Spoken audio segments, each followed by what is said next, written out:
శ్రీశైలంలో ఒక దైవ రహస్యం దాగి ఉందని మీకు తెలుసా? ఎంత గొప్ప కోరిక తీరాలన్న వాళ్ళైనా సరే శ్రీశైలంలోని ఇష్టకామేశ్వరి అమ్మవారిని దర్శించుకోవాలని శాస్త్రాలు చెబుతున్నాయి.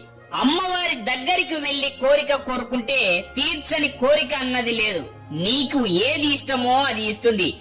అందుకే ఆమె ఇష్టకామేశ్వరి అమ్మవారయ్యారని స్థల పురాణం చెబుతుంది. ఇక్కడ అమ్మవారికి భక్తులు బొట్టు పెట్టి కోరికలు కోరతారు.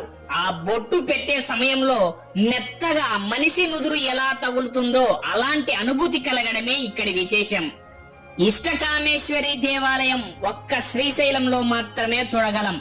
భారతదేశం మొత్తం మీద ఇష్టకామేశ్వరి అన్న పేరుతో ఎటువంటి అమ్మవారి దర్శనం కాని గుడి కాని లేకపోవడం చాలా ఆశ్చర్యాన్ని కలిగిస్తుంది. ఈ వీడియో నచ్చితే చిన్న లైక్ చేసి మన ఛానల్ ని సబ్స్క్రైబ్ చేసుకోండి. అమ్మవారి భక్తులందరూ కామెంట్ లో చెప్పండి అమ్మవారికి జై అని.